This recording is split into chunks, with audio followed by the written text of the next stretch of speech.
In this episode, we're going to explore how restorative justice can give retailers a voice, support recovery after retail crime, and create meaningful accountability when harm goes beyond just lost stock. A powerful conversation for any retailer navigating the aftermath of shoplifting or violent incidents.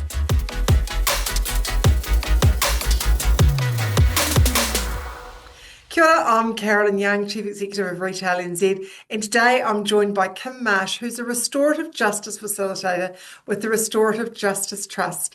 Kia ora, Kim, and welcome. Kia ora. Thank you, Carolyn. Look, many retailers tell us that after a shoplifting or an aggravated robbery, the emotional impact of owners and staff can linger quite a long time after the incident. So, from your experience, how can the restorative justice process help retailers and victims of retail crime be heard, be able to express the real impact of the offence, and potentially maybe gain some sense of closure?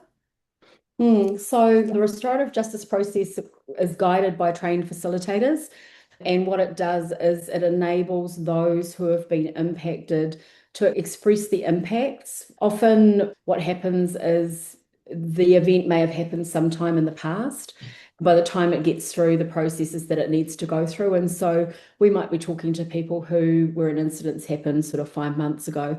We talk to them about what happened for them at the time, but we also give them the opportunity to talk to us about how things have been for them since then. So what the impacts and harms have been ongoing, and also what the future looks like for them in terms of how it's changed the way that they do their business, the kinds of impacts that have come into play in terms of security, all of those kinds of things are changes that often occur for a business when there's been a large retail offending event or an ongoing series of events. Mm.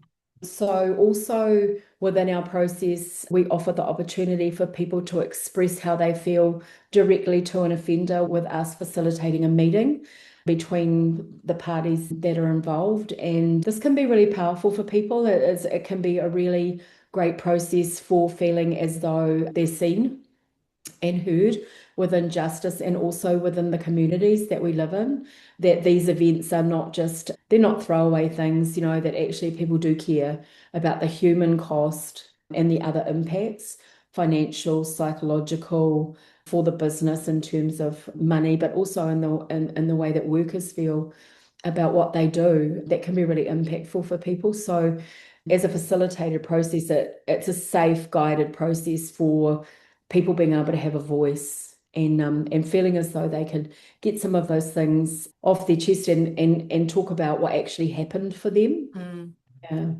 Yeah. For New Zealanders, we often don't come forward and say what we really think sometimes. So this is quite a hard thing for people to do sometimes, to think that they would actually, one, get in a room with someone who has offended in their store, and two, then say what impact it's had on them.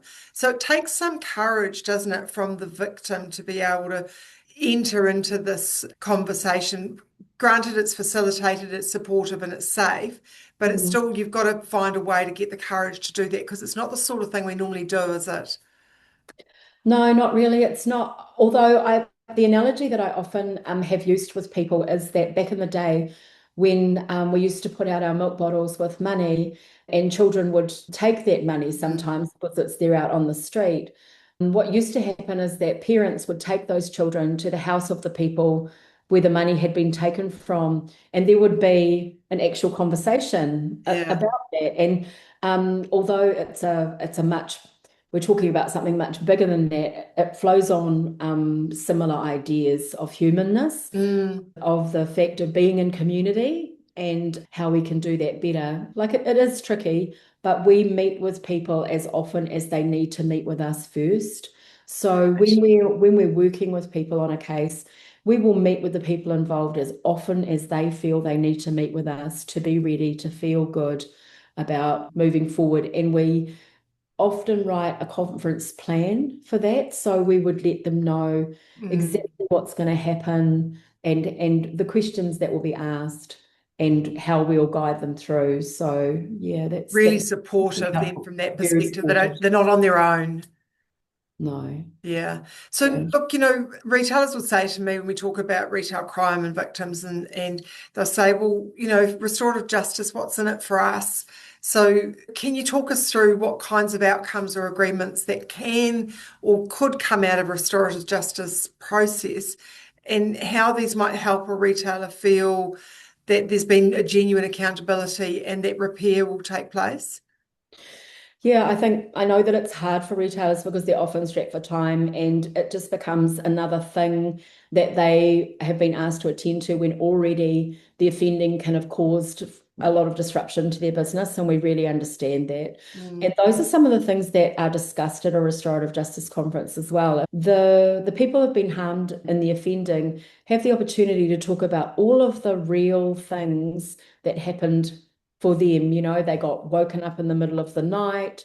They then had to go to a shop that perhaps has broken glass, broken parts, scared staff members, and then flowing on through to insurance, police, all of the time, the things that take up a lot of time. I think what comes out of it for those people who have had to engage in that is the opportunity to be heard and understood around the impacts that happen in their lives. And they also have the opportunity within the conference, we do a section which is around agreements and outcomes. And what we do is talk about how the offender, what kinds of things the offender will put in place in their life to ensure that they don't continue to offend in this way.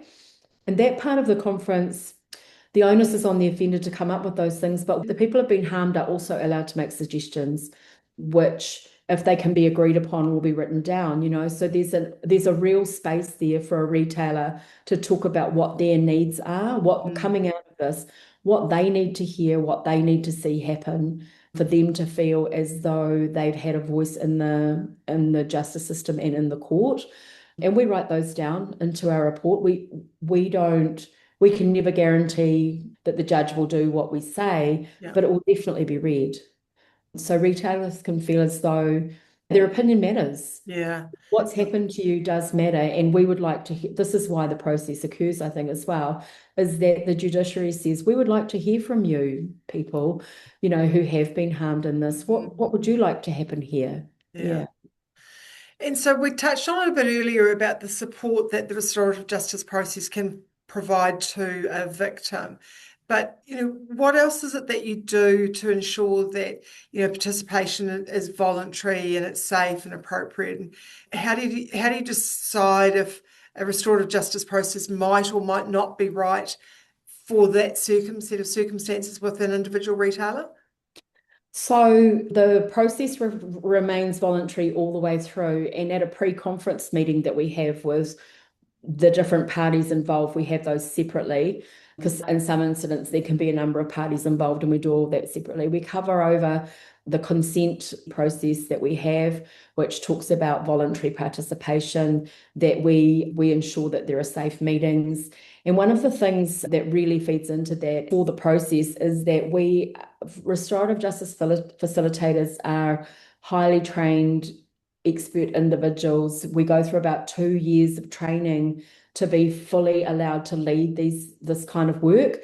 So we have an expert eye at being able to vet offenders and ensure that the people are meeting at the table are there for the right reasons.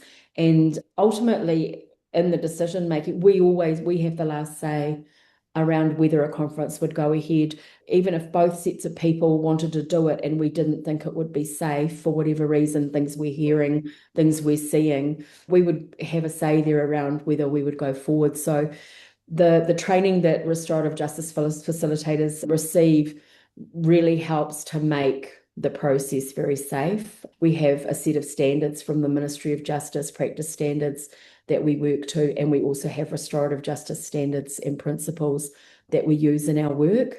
We always work in twos as well, so it's not just one person making the decision. There's two heads there listening, watching. Those are the ways in which we can keep it safe for people. And the second thing is that we have a process where people, if they didn't feel that they could meet with the offender or didn't want to, time constraints as well, we offer a process where we can have them represented in the meeting.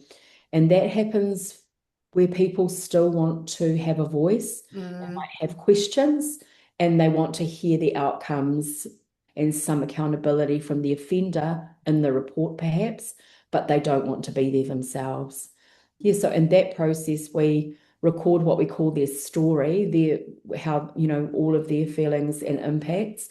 And we make sure we check it with them to make sure that that's true to what they've said.